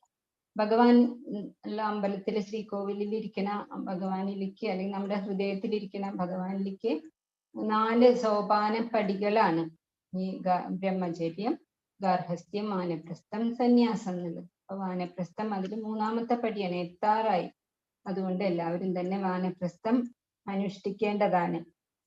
ഇതൊക്കെ പ്രഭുപാദരുടെ പുസ്തകത്തിൽ എഴുതിയിട്ടുള്ളതാണ് കേട്ടോ, വാനപ്രസ്ഥത്തിന്റെ പ്രാധാന്യവും ഒക്കെ. പിന്നെ സന്യാസം എന്ന് പറഞ്ഞാല് ധനത്തിനെയും കീർത്തിയെയും കുടുംബത്തിനെയും മുഴുവനായിട്ടും ഉപേക്ഷിക്കണം. സന്യാസത്തില് സ്വയം ആത്മപിണ്ഡം വെച്ചിട്ടാണ് അവർ സന്യാസ ആശ്രമത്തിലേക്ക് സന്യാസ ദീക്ഷ കൊടുക്കുക. അപ്പോ സന്യാസിയുടെ ധർമ്മം എന്താന്ന് വെച്ചാല് സമൂഹത്തിൽ മറ്റുള്ളവർക്ക് നന്മ ഉപദേശിക്കാം. അതുകൊണ്ട് അവര് യാതൊരു ജോലിയും ഏറെ ചെയ്യേണ്ടതില്ല. ഓരോ വീടുകളിലും വന്നിട്ട് പറഞ്ഞു കൊടുക്കുക നാമം ചൊല്ലേണ്ട കാര്യം. നമ്മളുടെ ശ്രീകൃഷ്ണ ചൈതന്യ പ്രഭു ഓരോ വീട്ടിലും അന്നത്തെ കാലത്ത് കയറി ഇറങ്ങി അദ്ദേഹം ഉപദേശം കൊടുത്തു. തന്നെ പ്രധാനപ്പെട്ട ഉപദേശം ഹരേ കൃഷ്ണ കൃഷ്ണ കൃഷ്ണ ഹരേ ഹരേ, ഹരേ രാമ രാമ രാമ ഹരേ ഹരേ എന്ന് ചൊല്ലൂ എന്ന് നിർബന്ധമായിട്ടും പറയും. വാതില് തുറന്നിട്ടില്ലെങ്കിൽ അവിടെ കിടക്കും. വാതില് തുറന്നിട്ട് അവരോട് പറഞ്ഞിട്ട്, അതാണ് അദ്ദേഹത്തിന്റെ ദൗത്യം എന്ന് തിരിച്ചറിഞ്ഞുകൊണ്ടാണ് അങ്ങനെ പ്രവർത്തിച്ചത്. ആ നിത്യാനന്ദ പ്രഭുവിന്റെ കാലത്താണ് ഹരിദാസ് ഠാക്കൂർ ജീവിച്ചിരുന്നു എന്നൊക്കെ നമ്മൾ ഇപ്പൊ തന്നെ പറഞ്ഞത്. അപ്പൊ ആ 4 ആശ്രമങ്ങളും ശരിയായിട്ട് ചെയ്യുന്ന ആൾക്കാർക്ക് വേറെ ഒന്നിന്റെയും ആവശ്യമില്ല എന്നാണ്. അടുത്ത ശ്ലോകം 27. സർവാണീന്ദ്രിയ കർമാണി പ്രാണകർമാണി ചാപരേ ആത്മസംയമയോഗാഗ്നൗ ജുഹ്വതി ജ്ഞാനദീപിതേ. മറ്റു ചിലർ ഇന്ദ്രിയങ്ങളുടെ പ്രവർത്തനങ്ങളെയും പ്രാണന്റെ ചലനങ്ങളെയും ജ്ഞാനം കൊണ്ട് പ്രകാശമായി ആത്മസംയമനം എന്ന അഗ്നിയിൽ ഹോമിക്കുന്നു. ജ്ഞാനം നേടും, അതിനുശേഷം അത് ആത്മസംയമനം എന്ന അഗ്നിയിൽ അത് ഹോമിക്കുകയാണ് ചെയ്യുന്നത്. അതീന്ദ്രിയമായ അറിവിനെയാണ് ജ്ഞാനം എന്ന് അദ്ദേഹം പറയുന്നത്. അല്ലാതെ കുറെ പഠിച്ച് ഡോക്ടറേറ്റ് ഒക്കെ എടുക്കുന്ന ആ ജ്ഞാനത്തിനെയല്ല പറയുന്നത്. ശുദ്ധമായിട്ടുള്ള മനസ്സാക്കുന്ന ജ്ഞാനം, അതാണ് അതീന്ദ്രിയമായ അറിവ്. അത് ശുദ്ധമായ മനസ്സ് നമുക്ക് തരും. ആ മനസ്സിൽ ഭഗവാന്റെ രൂപം തെളിയും. മാലിന്യം, കണ്ണാടിയിലെ മാലിന്യമൊക്കെ മാഞ്ഞു പോവും എന്നാണ് 28ാമത്തെ ശ്ലോകത്തിൽ പറയുന്നത്. അതിന് ദ്രവ്യയജ്ഞം, തപോയജ്ഞം, അങ്ങനെയൊക്കെ ഉണ്ട്. അപ്പൊ ദ്രവ്യയജ്ഞം എന്ന് പറഞ്ഞാൽ സ്വന്തമായിട്ടുള്ള ഭൗതിക വസ്തുക്കളൊക്കെ വലിയ കെട്ടിപ്പിടിച്ചുകൊണ്ടിരിക്കാതിരിക്കുക. തപോയജ്ഞം എന്ന് പറഞ്ഞാൽ തപസ്സിൽ ഏർപ്പെടുക. പിന്നെ അഷ്ടാംഗയോഗം ഒരു മാർഗമാണ്. യമം, നിയമം, ആസനം, പ്രത്യാഹാരം, പ്രാണായാമം, ധാരണ, ധ്യാനം, സമാധി, അങ്ങനെയുള്ള 8 അംഗങ്ങളുള്ള, അത് നമ്മൾ വിശദമായിട്ട് ധ്യാനയോഗത്തിൽ പഠിച്ചിട്ടോ. വേറെ അങ്ങനെ അഷ്ടാംഗയോഗം ചെയ്തിട്ട് അറിവ് നേടാൻ ശ്രമിക്കുന്നവരുണ്ട്. മറ്റു ചിലര് സ്വാധ്യായ യജ്ഞം ചെയ്യുന്നുണ്ട്. സ്വാധ്യായം എന്ന് പറഞ്ഞാൽ പഠനം, വേദങ്ങൾ പഠിക്കും, ജ്ഞാനം സമ്പാദിക്കും. പലരും ആദ്യം പറഞ്ഞല്ലോ ദ്രവ്യയജ്ഞം ചെയ്യും. ധനികരായിട്ടുള്ള ആൾക്കാർക്കാണ് അത് ചെയ്യാൻ പറ്റുക. അനാഥാലയങ്ങൾ ഉണ്ടാക്കുക, സ്കൂളുകൾ ഉണ്ടാക്കുക, അന്നക്ഷേത്രങ്ങൾ ഉണ്ടാക്കുക, അതിഥികളെ നന്നായിട്ട് സൽക്കരിക്കുക. അതങ്ങനെയുള്ള ധർമ്മ സ്ഥാപനമാണ് കേട്ടോ, അല്ലാണ്ട് പണം വാങ്ങിയിട്ടല്ല. അങ്ങനെ ചെയ്യുന്നതാണ് ദ്രവ്യയജ്ഞം. തപോയജ്ഞം എന്ന് പറഞ്ഞാല് ഭക്ഷണം കഴിക്കാതെ വ്രതങ്ങളൊക്കെ എടുക്കില്ലേ, ഉപവാസം, ചാതുർമാസ്യം. ചാതുർമാസ്യം എന്ന് പറഞ്ഞാല് മഴ മഞ്ഞ് അധികമായി വരുന്ന 4 മാസത്തില് സന്യാസിമാരൊക്കെ വളരെ ഭഗവാനെ മാത്രം വിചാരിച്ച് എവിടെയും നടക്കുക പോലും ചെയ്യാതെ ഒരു സ്ഥലത്ത് ഒതുങ്ങിയിരിക്കും. അതാണ് അവര് ക്ഷൗരം ചെയ്യില്ല. ഈ 4 മാസം ഒരു തവണ മാത്രമേ ദിവസത്തിൽ ആഹാരം കഴിക്കുള്ളൂ. പല ഭക്ഷണ സാധനങ്ങളും അവർ ആ കാലത്ത് കഴിക്കില്ല. വീടിന് പുറത്തിറങ്ങില്ല. സ്വന്തം വീട്ടിലാവണമെന്നൊന്നുമില്ല, ഏതെങ്കിലും ഒരു കുടില് പോലെ കെട്ടിയിട്ട് അവിടെ താമസിക്കും. അങ്ങനെ ഇരിക്കുമ്പോഴാണ് മുമ്പേ നാരദ മഹർഷിക്ക് പുണ്യകരമായ സേവ ചെയ്യാനൊക്കെ അവസരമുണ്ടായത്. സകല സുഖങ്ങളും അവരുപേക്ഷിക്കും. അതാണ് ചാതുർമാസ്യം. അതുപോലെ തന്നെ ചാന്ദ്രായണം എന്നുള്ള വ്രതമുണ്ട്. ഭഗവാൻ ചന്ദ്രൻ ഉദിക്കുന്ന ആദ്യത്തെ ദിവസം ഒരു ഉരുള കഴിക്കും, രണ്ടാമത്തെ ദിവസം ആദ്യത്തെ ദിവസം 14 ഉരുളയാണ് കഴിക്കുക, പിന്നത്തെ ദിവസം 13 ആക്കും, പിന്നത്തെ ദിവസം 12. അങ്ങനെ അമാവാസി വരുമ്പോ ഒന്നും കഴിക്കില്ല. അതാണ് ഈ ചാന്ദ്രായണം എന്ന് പറയുന്നത്. പിന്നെ അതുപോലെ തന്നെ അഷ്ടാംഗയോഗം പതഞ്ജലി പഠിപ്പിച്ചിട്ടുള്ളത്. പതഞ്ജലിയും പറയുന്നത് എന്താണ്? ചിത്തവൃത്തി നിരോധം യോഗം എന്നാണ്. യോഗം ചിത്തവൃത്തി നിരോധം. അപ്പം അതിനായിട്ടാണ് അദ്ദേഹം അഷ്ടാംഗ കാര്യങ്ങള്, പിന്നെ പ്രാണനും മനസ്സും തമ്മിൽ വളരെയധികം ബന്ധമുണ്ട്. അതുകൊണ്ടാണ് പ്രാണായാമത്തിന് ഇത്രയും പ്രാധാന്യം കൊടുത്തത്. ഉള്ളിലേക്ക് എടുക്കുക, അവിടെ കുറച്ചു നേരം നിർത്തുക, താഴത്തേക്ക് അതിന്റെ ഇരട്ടി സമയം എടുത്ത് കൊടുക്കുക, വിടുക എന്നുള്ളതൊക്കെ. പിന്നെ ഉപനിഷത്ത്, വേദങ്ങള്, ദർശനങ്ങൾ ഇതൊക്കെ പഠിച്ച് ജ്ഞാനം നേടുന്നതാണ് സ്വാധ്യായം. ഇതൊക്കെ യജ്ഞങ്ങൾ തന്നെയാണ്. എന്നാലും ഭക്തി അല്ലെങ്കിൽ നേരിട്ടുള്ള ഭഗവത് സേവനമാണ് ഇതിലൊക്കെ ഏറ്റവും എളുപ്പവും ഏറ്റവും ശ്രേഷ്ഠവും ഏറ്റവും ടോപ്പ് മോസ്റ്റ് ആയതും ഇത് തന്നെയാണ്. പക്ഷെ അത് കിട്ടണമെങ്കിൽ ഭഗവാന്റെ കൃപ വേണം. ഭഗവാന്റെ കൃപ വേണമെങ്കിൽ ഇപ്പൊ നിങ്ങൾക്ക് എല്ലാവർക്കും ഉണ്ടാവും. കാരണം ഭഗവത് കാര്യങ്ങളിൽ ശ്രദ്ധ ഉണ്ടാവണം, പിന്നെ സത്സംഗങ്ങൾ ഉണ്ടാവണം, അതിനുവേണ്ടി സമയം എന്തൊക്കെ ചെയ്യാം. ഇപ്പൊ എത്രയോ ആൾക്കാര് സീരിയല് കാണാനും ഒക്കെ വെറുതെ വീട്ടിലിരുന്ന് വർത്താനം പറയാനും ഉറങ്ങാനും ഒക്കെ ആയിട്ട് കളയുന്നുണ്ട്. നമ്മൾ അങ്ങനെ കളയണില്ലല്ലോ. അപ്പോ എന്തായാലും ഭഗവാന്റെ കൃപ ഉണ്ടാവും. പിന്നെ 29ാമത്തെ ശ്ലോകം അപാന ഇത് തന്നെയാണ് പറയുന്നത്. അപാനെ ജുഹ്വതി പ്രാണം പ്രാണേ അപാനം തഥാ പരേ പ്രാണാപാനഗതിരുദ്ധ്വാ പ്രാണായാമപരായണ. പ്രാണായാമപരന്മാരായിട്ട് പലരും ചെയ്യുന്നുണ്ട് കാര്യങ്ങൾ. പ്രാണായാമം ചെയ്ത് സമാധിയിൽ വർത്തിക്കുവാൻ താല്പര്യമുള്ള മറ്റു ചിലരുണ്ട്. ഇപ്രകാരം അവർ ശ്വാസത്തെ പൂർണ്ണമായി നിർത്തും, അവസാനം സമാധിസ്ഥരാകുന്നു. മറ്റു ചിലർ ആഹാര നിരോധത്താൽ ഉച്ഛ്വാസത്തെ ഹോമിക്കുന്നു. യജ്ഞ ഉദ്ദേശം ഗ്രഹിച്ചവരും യജ്ഞത്തിൽ പാപപ്രതികരണങ്ങൾ നീങ്ങിയവരുമാണ് ഈ യോഗികളെല്ലാം. യജ്ഞഫലങ്ങളുടെ അമൃതം നുകർന്ന് അവർ പരമമായ സനാതനമായ ലക്ഷ്യത്തിലേക്ക് മുന്നേറുന്നു. എല്ലാവരുടെയും ലക്ഷ്യം ഒന്ന് തന്നെയാണ്, ഭഗവത് പ്രാപ്തിയാണ്. അപ്പൊ അത് ചിലര് അഷ്ടാംഗയോഗത്തിലൂടെ കണ്ടെത്തും, ചിലര് ആഹാര നിയന്ത്രണത്തിലൂടെ കണ്ടെത്തും, ചിലര് യോഗം ചെയ്തിട്ട് കണ്ടെത്തും. 31ാമത്തെ ശ്ലോകം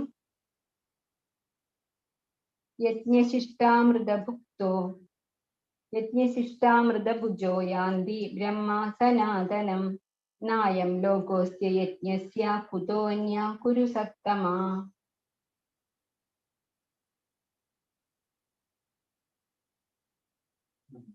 യജ്ഞങ്ങൾ പലതരത്തിൽ അനുഷ്ഠിക്കുന്നു പറഞ്ഞു.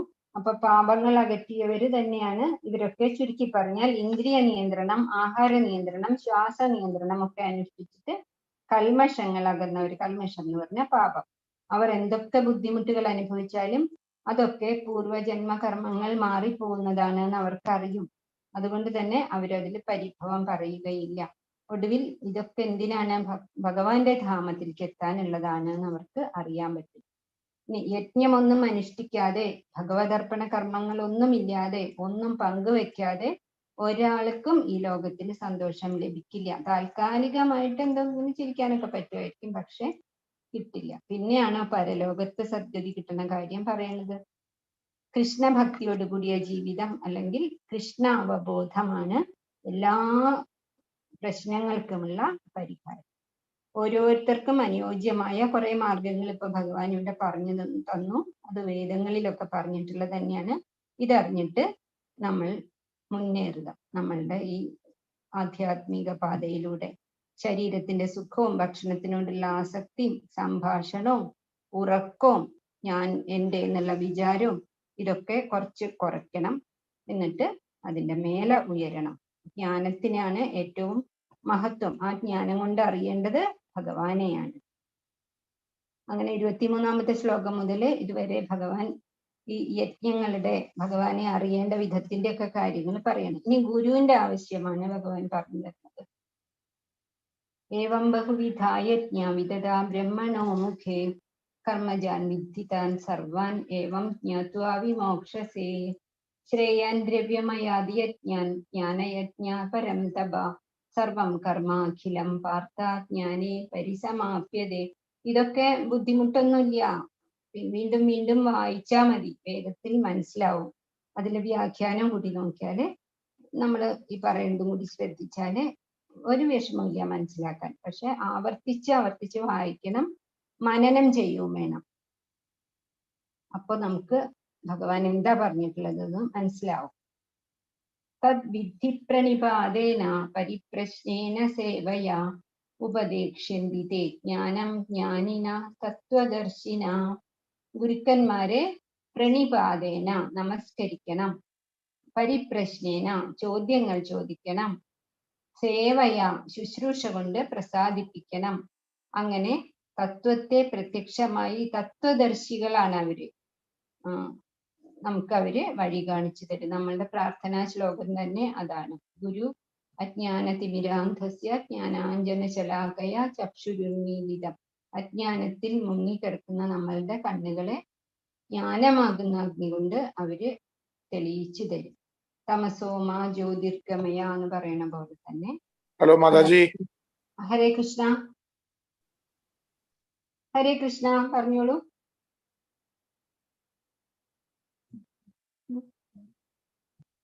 ഹരേ കൃഷ്ണ.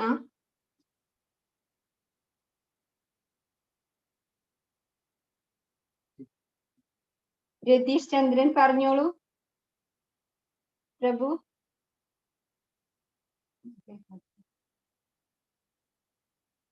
ഹരേ കൃഷ്ണ. ഞാൻ ക്ലാസ് കഴിഞ്ഞിട്ട് ചോദിച്ചോളൂ. ഒരു ആധ്യാത്മിക ഗുരുവിനെ ശിഷ്യപ്പെട്ടാൽ ഈ അറിവൊക്കെ നമുക്ക് ലഭിക്കും. ഗുരുവിനെ സേവിക്കുക, ഗുരുവിനെ നമസ്കരിക്കുക, ഗുരുവിനോട് വിനയപൂർവം ചോദിച്ചറിയുക. ശരിയായ ഗുരു അല്ലെങ്കിൽ വഴി തെറ്റിപ്പോവും. അതുപോലെ തന്നെ ശാസ്ത്രത്തെ സംശയത്തോടെ വീക്ഷിക്കുന്ന ഗുരുവാണെങ്കിൽ നമുക്ക് കൺഫ്യൂഷൻ ആകും. ഭഗവാൻ കൃഷ്ണൻ ഓരോരുത്തരുടെയും ഗുരുവായിട്ട് ഉണ്ട്. ഗജേന്ദ്രൻ പോലും അങ്ങനെയല്ലേ, നാരായണ അഖില ഗുരു ഭഗവൻ നമസ്തേ എന്നാണ് ഗജേന്ദ്രൻ പ്രാർത്ഥിച്ചത്. അപ്പൊ അഖിലർക്കും ഗുരുവായിട്ടുള്ള എല്ലാവർക്കും ഈ കാലത്ത് ഗുരുവിനെ കിട്ടാനൊന്നും എളുപ്പമല്ല. കലികാലമാണ്. ശുദ്ധമായ മനസ്സുള്ള ആൾക്കാര്, അത്രയേറെ ജ്ഞാനമുള്ള ആൾക്കാര് വളരെ കുറവാണ്. നമുക്കറിയില്ല. നമ്മൾ ഈ സമയത്തൊന്നും അങ്ങനെ ഗുരുവിനെ കണ്ടെത്താന്ന് പറഞ്ഞാൽ എളുപ്പമല്ല. അപ്പോ ഭഗവാൻ കൃഷ്ണനെ തന്നെ നമുക്ക് ഗുരുവാക്കാം. ഭഗവാന്റെ ഉപദേശങ്ങൾ തന്നെ നമുക്ക് ഗുരു ഉപദേശങ്ങളായിട്ട് സ്വീകരിക്കാം. പൂന്താനം പറഞ്ഞില്ലേ, അറിവുള്ള മഹാത്മാക്കൾ ഉണ്ടൊരു പരമാർത്ഥം ഉര ചെയ്തിരിക്കുന്നു, ചെവി തന്നിതു കേൾപ്പിനെല്ലാവരും എന്ന് പറഞ്ഞു. എന്തിനാ പൂന്താനം അങ്ങനെ പറഞ്ഞത്? നമ്മള് മഹാത്മാക്കള് പറയണത്, ഭഗവാൻ പറയണത് കേൾക്കണം, അതുപോലെ അനുഷ്ഠിക്കണം എന്നാണ്.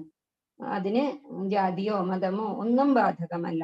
ശബരി, അധ്യാത്മരാമായണത്തിലെ ശബരി ഹീനജാതിയിൽ പിറന്ന ആളാണ് ഞാൻ, ഒരു മൂഢയാണ്, എനിക്ക് ജ്ഞാനമില്ല, എനിക്കിതിനൊട്ടും അധികാരിയും അല്ല ഞാൻ എന്ന് ഭഗവാൻ ശ്രീരാമനോട് പറഞ്ഞപ്പോ ശ്രീരാമൻ വളരെ ഉപദേശം കൊടുക്കുന്നുണ്ട്. സൗകര്യമുള്ളപ്പോ വായിച്ചു നോക്കിയാൽ ഇതന്നെയാണ് ഭഗവാൻ പറയുന്നതും അവിടെ. ഇതൊന്നും അല്ല ശബരി പ്രധാനം, നിന്റെ കറ കളഞ്ഞ ഭക്തിയാണ്. കാത്തിരുന്നില്ലേ കുറെ കാലം ഭഗവാന് വേണ്ടിയിട്ട്, ആ ഭക്തിയാണ് പ്രധാനം. അല്ലാണ്ട് ഗവേഷണ ബിരുദമൊന്നും അല്ല. അങ്ങനെയുള്ളവരല്ല ഉപദേശിക്കാൻ അർഹരായിട്ടുള്ളവര്, തത്വജ്ഞാനം നേടിയിട്ടുള്ളവരാണ്. അത്തരം ഗുരുക്കന്മാരെ കണ്ടെത്താൻ സാധിച്ചെങ്കിൽ അതൊരു ഭാഗ്യം തന്നെയാണ്. അല്ലെങ്കിൽ ഇതുപോലുള്ള ഭഗവത്ഗീത ഭാഗവതം ഒക്കെ വായിച്ചാൽ മതി. ഹനുമാന്റെ ഗുരുവായിരുന്നത് ആരാണ്? സൂര്യ ഭഗവാനായിരുന്നു. അപ്പം സൂര്യഭഗവാന് ചെറുപ്പത്തിൽ തന്നെ എത്രയോ ലക്ഷം അല്ലെ യുഗസഹസ്രയോജനം പരം ഉള്ള ഭാനുവിനെയാണ്, സൂര്യഭഗവാനെയാണ് കളിയായിട്ട് മധുരബലമാണെന്ന് വിചാരിച്ചിട്ട് ഹനുമാൻ ചാടി പിടിക്കാൻ നോക്കിയത്. അപ്പോ ദേവേന്ദ്രനോട് സൂര്യൻ പറഞ്ഞു, അയ്യോ ഇതാ എന്തോ ഒരാൾ എന്റെ മേലേക്ക് ചാടി വരുന്നു എന്ന് പറഞ്ഞപ്പോ ദേവേന്ദ്രൻ വജ്രായുധം കൊണ്ട് ഒരു അടി കൊടുത്തു. ആ അടി താടിക്ക് ഒരു പാടായിട്ട് ഹനുമാൻ താഴെ വീണു. അപ്പൊ വായു ഭഗവാന് സങ്കടം വന്നു. വായു ഭഗവാന്റെ മകനാണല്ലോ, വായുധന്യനല്ലേ, പവനപുത്രനല്ലേ. അങ്ങനെ എടുത്തുകൊണ്ട് പോയപ്പോഴാണ് ലോകത്തില് വായു നിലച്ചതും പിന്നെ എല്ലാവരും സമ്മതിച്ച് കുറെ അധികം കഴിവുകളൊക്കെ കൊടുത്തു. അപ്പൊ അതിന് പകരമായിട്ട് സൂര്യഭഗവാന്റെ കയ്യിൽ നിന്ന് ഒരു അബദ്ധം പറ്റിയത് കൊണ്ട് ഒരു കുട്ടിക്ക് ഇങ്ങനെ വന്നത് എന്ന് വിചാരിച്ചിട്ട് സൂര്യഭഗവാൻ ഹനുമാന്റെ ഗുരുവായിരുന്നു. അപ്പൊ എങ്ങനെയാണ് പഠിക്കുക? സൂര്യഭഗവാന്റെ രഥം ഓടുന്നു എന്നല്ലേ പറയാ. നമ്മൾ ഇപ്പൊ പറയുന്നത്, ശാസ്ത്രമൊക്കെ പറയുന്നത് സൂര്യഭഗവാൻ നിൽക്കുന്ന സ്ഥലത്ത് നിൽക്കാന് മറ്റ് ഗ്രഹങ്ങൾ കറങ്ങുന്നു എന്നാണ്. നമുക്കൊന്നും അറിയാൻ പറ്റില്ല. ചിലപ്പോ ഇനി കുറെ കാലം കഴിയുമ്പോ അങ്ങനെയല്ല, പണ്ട് അങ്ങനെയല്ലേ പറഞ്ഞിരുന്നു, സൂര്യൻ ഇങ്ങനെ കറങ്ങുന്നു, പിന്നെ അത് മാറി. ചിലപ്പോ ഇനിയും കുറെ കാലം കഴിയുമ്പോ അങ്ങനെ പറയും. എന്തായാലും ഗ്രന്ഥങ്ങളിലൊക്കെ ഇങ്ങനെയാണ് പറയുന്നത്, സൂര്യഭഗവാന്റെ രഥം ഇങ്ങനെ മുന്നോട്ട് അതിവേഗത്തിൽ പായാണ്. അപ്പൊ ഹനുമാൻ അതിന്റെ മുന്നില് പിന്നോട്ടേക്ക് ഓടിക്കൊണ്ടാണ്, വളരെ കുറച്ച് നിമിഷങ്ങൾ കൊണ്ടാണ് സകല വിദ്യകളും പഠിച്ചിട്ടുള്ളത്. അപ്പൊ പഠിച്ചു കഴിഞ്ഞപ്പോ ഇനി എന്താണ് ഞാൻ ദക്ഷിണ തരേണ്ടത് എന്ന് ചോദിച്ചു. ദക്ഷിണ കൊടുത്താലാണ് ഒരു ഗുരു പഠിപ്പിക്കണത് നന്നായിട്ട് പഠിയുള്ളൂ, അനുവർത്തിക്കാൻ പറ്റുള്ളൂ എന്നാണ് പറയുന്നത്. അപ്പൊ ഭഗവാൻ സൂര്യൻ പറഞ്ഞു, ഒന്നും വേണ്ട ദക്ഷിണ, ഇത്രയും നല്ല ഒരു സ്റ്റുഡന്റിനെ, ഒരു ശിഷ്യനെ എനിക്ക് കിട്ടി തന്നെ എന്റെ ഏറ്റവും വലിയ ദക്ഷിണ. അപ്പൊ ഹനുമാൻ അത് സമ്മതിച്ചില്ല. എന്തെങ്കിലും പറയണം എന്ന് പറഞ്ഞപ്പോഴാണ്, എന്റെ മകനുണ്ട് സുഗ്രീവന് സഹോദരനായിട്ടുള്ള ബാലിയുടെ അത്ര കഴിവോ ശക്തിയൊന്നുമില്ല, അതുകൊണ്ട് അവന്റെ മന്ത്രിയായിട്ട് നിൽക്കണം എന്ന് പറഞ്ഞതാണ് ഗുരുദക്ഷിണയായിട്ട് ഹനുമാൻ കൊടുത്തിട്ടുള്ളത്. അങ്ങനെ ശിഷ്യൻ വിനയപൂർവം വേണം ഗുരുവിനോട് ചോദിച്ചറിയാൻ, സേവന സന്നദ്ധനാകണം. ചിലപ്പോൾ ഒരു പുസ്തകത്തിൽ ഒരു വരിയാകാം, ചിലപ്പോൾ ബന്ധുക്കളാകാം, മക്കളാകാം. ശങ്കരാചാര്യർ എത്രയോ ചെറുപ്പത്തിൽ തന്നെ ഒരു ഗുരുനാഥനായില്ലോ. അമ്മയ്ക്ക് തത്വോപദേശമൊക്കെ കൊടുത്തപ്പോഴാണ് അമ്മ പോയിക്കോളൂ, 4-8 വയസ്സിലാണ് സന്യാസിയാവാൻ പറഞ്ഞു വെച്ചത്. വിനോബാ ഭാവയുടെ അമ്മ എന്താ പറഞ്ഞേ, മകനെ നീയാണ് എൻ്റെ ഗുരു എന്ന് പറഞ്ഞു. ചിലപ്പോ ഒരു അനുഭവമായിരിക്കാം, അല്ലെങ്കിൽ ഒരു സംഭവമാവാം. ഗാന്ധിജിക്ക് മനസ്സിന് ശക്തി കിട്ടിയത്, മാറ്റം വന്നത് ഹരിശ്ചന്ദ്രൻ എന്നുള്ള ഒരു സിനിമ കണ്ടിട്ടാണ്. അങ്ങനെ ഏത് വഴിയിലാണ് നമ്മളുടെ ഗുരു വരുന്നത് എന്ന് നമുക്ക് മനസ്സിന് ശുദ്ധി ഉണ്ടെങ്കിൽ നമുക്ക് തിരിച്ചറിയാൻ ഒരു വിഷമം ഉണ്ടാവില്ല. 35-ാമത്തെ ശ്ലോകം. പിന്നെ ഭാഗവതത്തിൽ പറയുന്നുണ്ടല്ലോ 24 ഗുരുക്കന്മാരുണ്ട് എന്നുള്ളത്. അപ്പൊ 24 ഒന്നുമല്ല, അതിനേക്കാളും എത്രയോ അധികം ഗുരുക്കന്മാരുണ്ട്. 24,000 ഗുരുക്കന്മാരെ തന്നെ നമുക്ക് പ്രകൃതിയിൽ നിന്ന് തന്നെ കണ്ടുപിടിക്കാൻ പറ്റും. യജ്ഞാത്വാന പുനർമോഹം ഏവം യാസ്യസി പാണ്ഡവ യേന ഭൂതാന്യശേഷേണ ദക്ഷ്യാസ്യം ആത്മന്യഥോ മയി. ഈ ജ്ഞാനം നീ അറിഞ്ഞാൽ ഒരിക്കലും ഞാൻ എന്റെ മാത്രം എന്നിങ്ങനെ മോഹം നിനക്കുണ്ടാവില്ല. എന്റെ മുത്തച്ഛനെ എങ്ങനെയാ ഞാൻ കൊല്ലുക, അല്ലെങ്കിൽ എന്റെ ആചാര്യൻ, എനിക്ക് അശ്വത്ഥാമാവിനേക്കാളും എന്നെ ഇഷ്ടപ്പെട്ട എന്റെ ഗുരു, അങ്ങനെയുള്ള വിചാരം ഒന്നും നിനക്കുണ്ടാവില്ല. ഇതുമൂലം പ്രപഞ്ച ഘടകങ്ങളെല്ലാം നീ സ്വന്തം ആത്മാവിലും പിന്നീട് എന്നിലും മയി എന്നാണ് പറയുന്നത്, എന്നിലും നീ ദർശിക്കും. ഭഗവാനിൽ വിശ്വാസമുള്ള ആൾക്കാർക്ക് ഭഗവാനെ അറിയാൻ പറ്റും, സംശയം ഒന്നും ഉണ്ടാവുകയില്ല. അതാണ് ഭഗവാൻ എന്നെ ഹരേ കൃഷ്ണ എന്നുള്ള മന്ത്രം ജപിക്കൂ എന്നെപ്പോഴും പറഞ്ഞുകൊണ്ട് ഇരിക്കുന്നത്. ഈ ജ്ഞാനത്താൽ അജ്ഞാനമാകുന്ന സമുദ്രം തരണം ചെയ്യാൻ കഴിയും. ശ്രീരാമ രാമ രാമ എന്നുള്ള നാമം ജപിച്ചത് കൊണ്ട് ഹനുമാനെ സമുദ്രം ചാടിക്കടക്കാൻ സാധിച്ചു അല്ലെ. രാമനാമം എഴുതിയിട്ടുള്ള ശിലകള് സമുദ്രത്തിൽ പൊങ്ങിക്കിടന്നു. അതൊക്കെ രാമനാമത്തിന്റെ അല്ലെങ്കിൽ കൃഷ്ണനാമത്തിന്റെ ശക്തിയാണ്. ഭാഗവതത്തിലും പറയണില്ലേ, നാമസങ്കീർത്തനം യസ്യ സർവപാപ പ്രണാശനം പ്രണാമോ ദുഃഖ ശമനം സർവ പാപ അതുകൊണ്ട് ഭഗവാനെ സ്മരിക്കണം എപ്പോഴും പറയണതാണ്. വാൽമീകി മഹർഷിയുടെ കഥ നോക്കിയാൽ നമുക്കറിയാൻ പറ്റും. രാമനാമം കൊണ്ട് ഏറ്റവും കാട്ടാളനായിരുന്നിട്ടുള്ള ഒരു കാട്ടുകള്ളൻ എങ്ങനെയാണ് വാൽമീകി മഹർഷിയായി മാറിയത്? രാമനാമത്തിന്റെ മഹത്വം തന്നെയാണ്. ഈ ഹരിദാസ് ഠാക്കൂറിന് ശക്തി വന്നതും നാമജപം കൊണ്ടാണ്. അതുകൊണ്ട് ഒരിക്കലും സംശയിക്കാൻ പാടില്ല. വിശ്വാസത്തോടുകൂടി നമ്മൾ എന്തിനാണ് സംശയിക്കുന്നത്? കൃഷ്ണനാമം ജപിച്ചുകൊണ്ടിരിക്കുക. തീർച്ചയായിട്ടും ഇപ്പൊ കടലിലെ ഒരു എത്ര സമർത്ഥനായിട്ടുള്ള നീന്തൽക്കാരനാണെങ്കിലും നടുക്കടലിൽ പെട്ടുപോയാൽ എത്ര നീന്തിയാലും കുഴയുള്ളൂ, രക്ഷ ഉണ്ടാവില്ല.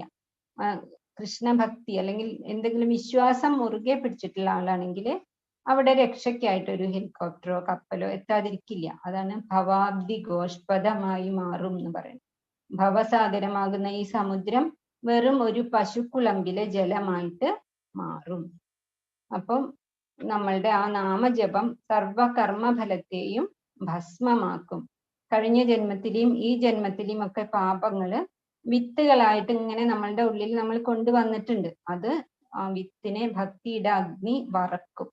വറുത്ത് കഴിഞ്ഞ വിത്ത് പിന്നെ മുളക്കില്ലല്ലോ. അതാണ് പറയുന്നത്. അഭിചേതസി പാപേഭ്യ സർവേഭ്യ പാപകൃത്തമ സർവം ജ്ഞാനപ്ലവേനൈവ വ്യജിനം സന്തരിഷ്യതി. നീ പാപികളിൽ വെച്ച് മഹാപാപിയാണെങ്കിൽ പോലും സർവേഭ്യ പാപേഭ്യ ജ്ഞാനമാകുന്ന തോണി കൊണ്ട് ഈ മഹാസമുദ്രത്തിനെ നിനക്ക് കടക്കാൻ സാധിക്കും. ജ്ഞാനം എന്ന് പറഞ്ഞാൽ ആത്മാവാണ് വലുത്, ഭഗവൻ നാമം ജപമാണ് ഏറ്റവും വലുത് എന്നുള്ള ആ ജ്ഞാനം സർവകർമ്മഫലത്തെയും അത് ഭസ്മമാക്കും. യഥൈധാംസി സമിദ്ധോഗ്നിർ ഭസ്മാത് കുരുതേ അർജുന ജ്ഞാനാഗ്നി സർവകർമാണി ഭസ്മസാത് കുരുതേ തഥാ. കത്തിയെരിഞ്ഞ വിറകിനെ ഭസ്മമാക്കുന്ന പോലെ ജ്ഞാനമാകുന്ന അഗ്നി എല്ലാ കർമ്മങ്ങളെയും എരിച്ച് ചാമ്പലാക്കുന്നു. നഹി ജ്ഞാനേന സദൃശം പവിത്രമിഹ വിദ്യതേ തൽ സ്വയം യോഗ സംസിദ്ധ കാലേനാത്മനി വിന്ദതി. ജ്ഞാനത്തിന് തുല്യം പവിത്രമായി ഒന്നും തന്നെ ഇല്ല. ആ ജ്ഞാനം എന്ന് പറയുന്നത് ഭൗതികമായിട്ടുള്ള ജ്ഞാനമല്ല.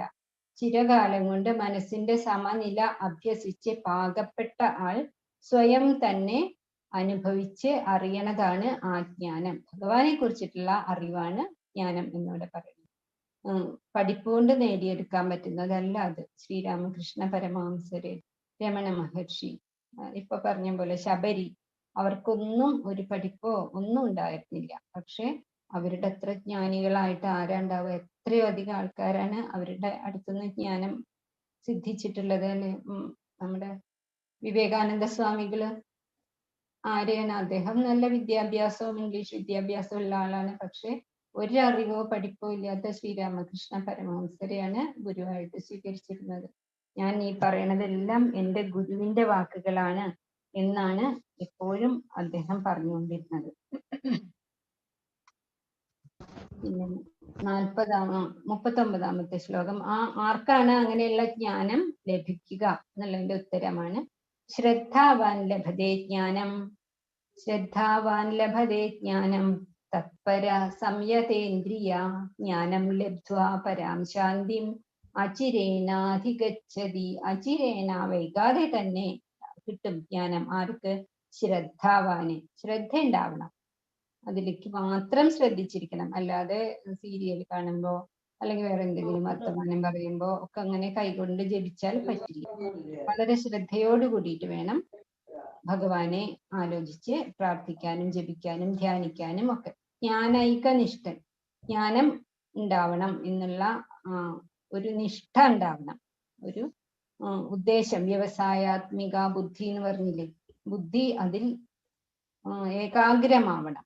അങ്ങനെയുള്ള ആൾക്കാണ് എന്ത് കിട്ടുക? ജ്ഞാനം കിട്ടുക. ശ്രദ്ധാവാൻ ലഭതേ ജ്ഞാനം തത്പര. അത് മാത്രമല്ല,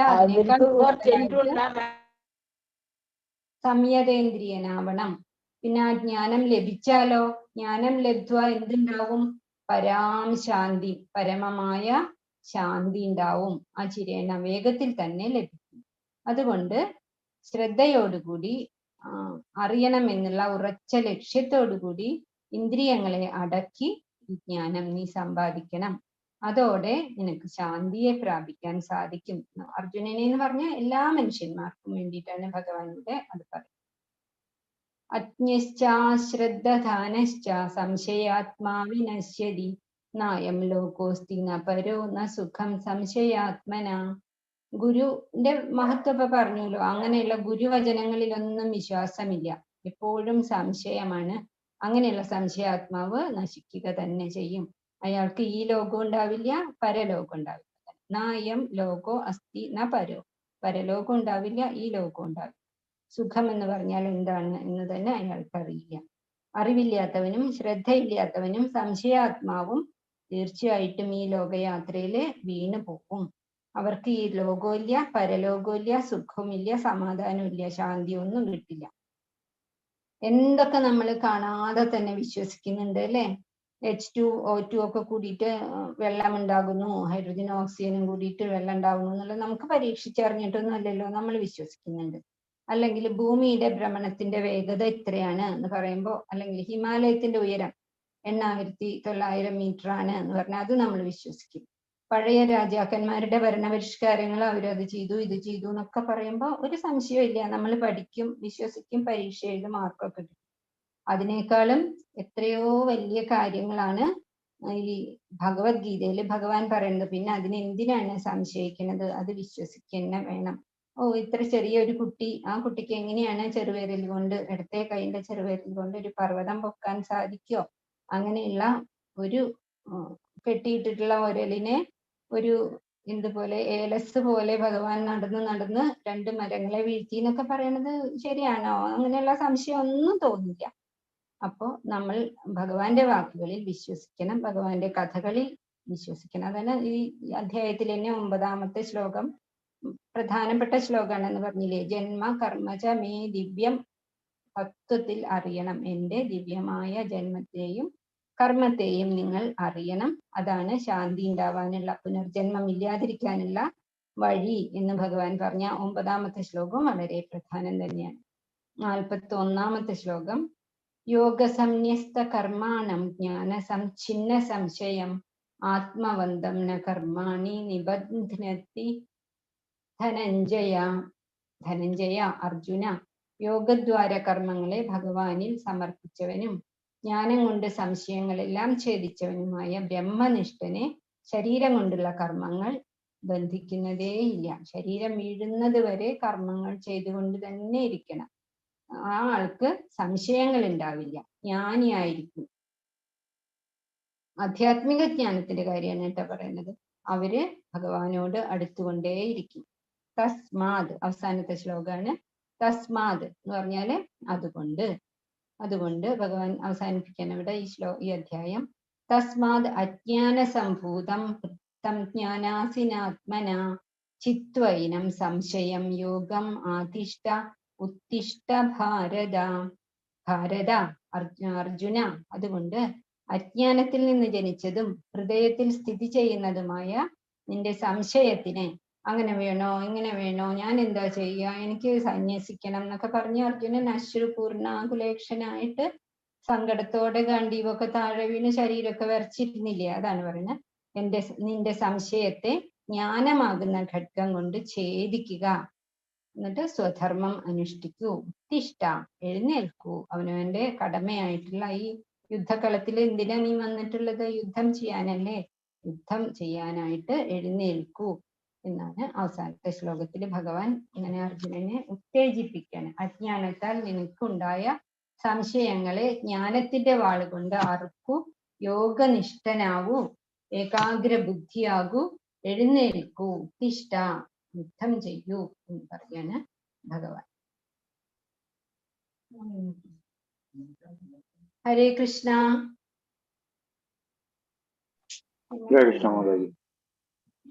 എന്തെങ്കിലും സംശയം ഉണ്ടോ? ഉണ്ടെങ്കിൽ ചോദിച്ചോളൂ. സംശയമോ നിർദ്ദേശങ്ങളോ? ക്ലിയർ മാതാജി. ഹരേ കൃഷ്ണ. ഇന്ന് ശബ്ദമൊക്കെ ക്ലിയർ ആയില്ലേ? ക്ലിയർ ആണ്. ക്ലിയർ ആണ് ക്ലിയർ ആണ് ക്ലിയർ അല്ലേ ആയിരുന്നേ? ഇന്നലെ ക്ലിയർ ആയിരുന്നു മാതാജി. ആ, താങ്ക് യു മാതാജി. ഹരേ കൃഷ്ണ. നല്ല സൗണ്ട് ഉണ്ടായിരുന്നു മാതാജി. അപ്പൊ ഇന്നലെ സിസ്റ്റത്തിന് എന്തോ കുഴപ്പം പറ്റിയതാണ്. നന്നായിട്ട് വായിച്ചാൽ തന്നെ മനസ്സിലാവും ട്ടോ. നമ്മൾ ഒരു വട്ടം ഇങ്ങനെ പറഞ്ഞു കഴിഞ്ഞാൽ പിന്നെ അത് തന്നെ എടുത്തിട്ട് 1-2 പ്രാവശ്യം വായിച്ചാൽ മതി. പിന്നെ എന്തെങ്കിലും സംശയം ഉണ്ടെങ്കിൽ അടുത്ത ക്ലാസ്സിൽ ചോദിച്ചാൽ മതി ട്ടോ. ഓക്കെ മാതാജി. അതല്ലെങ്കിൽ ഗ്രൂപ്പിൽ ചോദിച്ചാലും മതി, അതിൽ ഉത്തരം മതി. Hare Krishna. Hare Krishna. Hare Krishna. Hare Hare Krishna. Krishna. Hare Krishna. Hare Krishna. Hare Hare Krishna. Krishna. Mataji. Thank you Mataji. Hare Krishna Mataji. Hare Krishna Mataji. Hare Krishna Mataji. Hare Krishna. Thank you Mataji. Hare Krishna.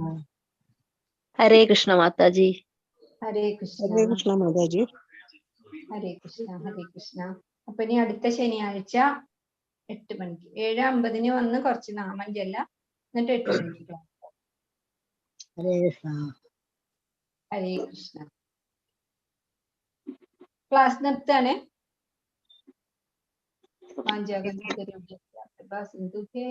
പതിതാനാം പാവനേഭ്യോ വൈഷ്ണവേഭ്യോ നമോ നമഃ. ഹരേ കൃഷ്ണ. ഹരേ കൃഷ്ണ.